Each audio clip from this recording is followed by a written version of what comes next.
All right, here we are. We're live and back with Storytime. This is Kimberlyn, and I'm so glad you're here. We're here to connect. We're here to hear stories and share those stories so that we can facilitate what I think is probably the most powerful energy in my world, which is authentic connection. And that authentic connection is what inspires me. So between inspiration and telling stories, I hope that this feeds your soul. Thanks so much for being here, and let's meet my friend, Caitlin. Hello. I'm Caitlin Morris. I own Miss Caitlin's School of Blacksmithing, and I teach blacksmithing professionally both here in Frederick, Maryland, and across the United States. For a couple months of the year, I travel and teach. Basically go to other blacksmithing schools and teach a class or two. Well, because there's got to have some equipment already there, right? Yes, You can't bring yes. your fire. At some point, I decided that I was going to draw the line at never schlepping my anvil anywhere, because those things are really quite heavy. I love it. I could just see you a little bit like Wile E. Coyote Yeah. and the Roadrunner. Is that who it was? Yeah. Boom. Yeah. They're pretty. So let me just say thank you for saying Absolutely. yes to Absolutely. this. What I've discovered, now this is the fifth broadcast that I've done. What I've discovered in this is how important, truly how important storytelling is. And from a very, very selfish perspective, it has really nourished my soul this last month. I'm looking forward to it, which I can honestly say, there's nothing about going live on camera that I look forward to. I left performance as a potential career because I didn't like that. Yeah. So first, I just wanted to say that in the sense that thank you for saying yes Absolutely. and for sharing your story. Absolutely. I'm really excited to hear more about what's going on in your manas, your head, heart, and gut space. I really hope there's something good there, because I haven't checked it. That's not true. That is totally not true. I know that you, based on our conversations, are one of the most insightful and reflective people that I've ever met, which is one of the reasons why Thank you. I Ew, love. that's amazing. Oh, please. But the other thing that I think is so special about how you and I have connected over the years is that we often come from these two different perspectives, and yet we part with love and a hug and like, oh, that was something I would never have thought of before. So I feel truly richer by our conversations. And they feed each other, and like the different perspectives are provide depth in a way that you can't just get from one perspective. No, it's like that third eye thing. You're Yeah. coming in and you're going like, well, what about left field? I'm Yeah. like, I never thought about it. All right, so what we're going to do today is basically talk with Caitlin about how she found her life's work and her relationship with inspiration about that.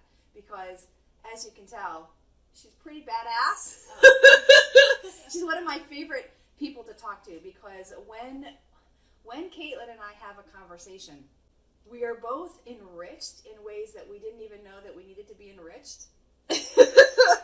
But she always comes at it what I think of as kind of from left field, and I'm sure she thinks the same way, but that's stupid. No, I'm kidding. I don't think that's actually ever been a part of our relationship, like thinking, oh, this one, I'm going to teach. No, it's never been about one of us being smarter than the other. I think she's smarter than me. But it's about, we have these different perspectives, and we can find a common ground that enriches both of us. And I kid you not, there is no one in my life that has both challenged and inspired me as much and as consistently as this woman has, because she shows up and she's willing to be uncomfortable in her unknowing and yet celebrate what she knows. And so that's what we're going to talk about Well, thank you. today. That's so very kind of you. I appreciate that. You're welcome. You're welcome. I told you I wouldn't start with the hard question, right? But I do want you to tell me how it is that you have come to the point in your life that you are a blacksmith. Yeah, it's surprising to me too. Well, I didn't plan to be a yoga teacher. Right, exactly. You just sort of, things come up and you just follow that path, and who knows, you might become a blacksmith instructor. You too could be a blacksmith. Exactly. So back in 2009, I had just gone through a really rough breakup. I need to do this. I need to fix this. I need to find a hobby. I decided that I needed a hobby in my life, something other than just work. And so I wrote down all of the things that I was interested in learning how to do, things that I'd always wanted to try since childhood. And blacksmithing came up on that list because... Wait. My favorite part of the story. Go back. How did you derive this list? And how did blacksmithing capture your attention? I think this is important. Well, I sat down and I wrote all of these things down on Excel. And Excel has this nifty little button that you can press that alphabetizes everything, and so blacksmithing sort of snapped up to the top of the list. I did a Google search, and the first hit on Google for blacksmithing classes was the John C. Campbell Folk School in Brasstown, North Carolina. John C. Campbell, Campbell. Yes. Okay. Plug right there for John C. Campbell Right, School. exactly. And yeah, wanting to take a blacksmithing class was just really crazy. Who takes a week's vacation to go learn blacksmithing? This is crazy. I realized at that moment, if you want a life of adventure, you actually have to start taking adventures. Right. Well, that's a really key phrase right there, too. Right. If you want a life of adventure. Do you think that was kind of the undercurrent that fueled that? Definitely. You want to do something different with your life. This is it. And I signed up for the class, and I told my boss I was taking a week's vacation to go learn blacksmithing. I just sort of jumped into it with both feet, and blacksmithing was like so gritty and like hard, and everything that I'd been doing at the time was like sitting in an office and typing on a computer, and didn't know that it was going to be something that I'd fall in love with. I just wanted to try it. Fell in love with it the very first time I tried it. And I was one of those people who I'd never seen it done before. I didn't know any blacksmiths. So it was like the spice you were bringing into your life. Yes. You wanted to try something that was going to push you outside of your comfort zone. Yeah. And yet, something magical happened. I went to the first night of class and just ended up absolutely falling in love with it. It's something so completely different than sitting at your desk and typing on a computer, managing people. I mean, it's very different. But I totally fell in love with it because you get to take this nondescript piece of metal and make it into something permanent that is just the way you want it to be. And there's something very grounding and real and exciting about that for me. Tangible and yet still malleable, Yes. at least in the process. Yes. Yeah. Very interesting. Also interesting that you're saying that attraction to something permanent when what you shared with me earlier was that you were in a big transition. A relationship that had been significant was no longer in your life, Yeah. which is why you had this time and space to do something different. So it's interesting how, as humans, we want something to hold on to, something Yes. that we can count on. Absolutely. And I had not made that connection before, but that's absolutely true. The connection that I had drawn even at the time was, I was working, I was doing a lot of IT work, fixing people's computers, blah, blah, blah, managing people. And so there would be days that could go by where I'd work really hard on a thing and have nothing to show for it. Running just as fast as I could to stay in one place. And so it really felt like something I needed to do to just, even if I mangled this piece of metal beyond recognition, it would at least be showing that I had done something, that my work had... Even if it was ugly. Yeah, even if it was just a piece of scrap metal that I had to recycle afterwards.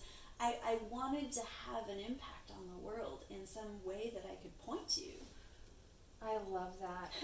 I didn't know, Caitlin, I mean, we've shared our stories before, but I hadn't put together that you came to blacksmithing about the same time that I came to yoga, after what was this unexpected, unasked for thing, mine being the accident, yours being your breakup. But sometimes it's that painful impetus that forces us to take a step back and to look at the life that we've created, look at the content, and say, wait a minute, this isn't what I signed up for, or worse, is this what I signed up for? Yeah. In which case, can I change something? So what changed for you? You went away, you were going to have this experience, this adventure, and yet you didn't just come back saying, I play as a blacksmith on vacation. You came back and things started to really shift, that you took on a new role. Yeah, I mean, I think when we're in those big periods of transition, I think there's a lot of possibility, a lot of potential in those moments, because, you know, we have in those moments the capacity to change almost anything in our lives. You know, whatever's no longer serving us. Oh, You know? yeah. And so I think for me at that time, you know, I really struggled to, you know, I think probably at the time, I think I was looking a little bit for a sense of identity. And, you know, being a blacksmith was a really interesting identity for me, you know. You know, I think I've since had a different relationship with that identity, because I think that it brings with it all of these expectations, right? And As so, all identities, or right, all right, kind of, exactly. what do they call those, archetypes? Yeah. And so I think that it was very useful at the time to just be like, oh, I want that wholeheartedly, let me jump in with both feet, to get me through a really rough time. Yeah. You know? Yeah. So now you've already shared with us that you have your own business Yes. that is based on this work. I would call myself a teacher primarily. That's at least where I earn my money. My primary role is teaching blacksmithing. I actually got started teaching blacksmithing when I'd only been really blacksmithing for about 6 months. I was really bad at blacksmithing when I got started. The place that I was practicing blacksmithing required that there always be 2 people in the shop at one time. And since I was driving an hour and a half to get there, I had to guarantee that there was somebody else who was going to be there with me. So for a while, I was kidnapping my friends, and you get in the car, we're going blacksmithing. A kind of invitation, Right, perhaps. exactly.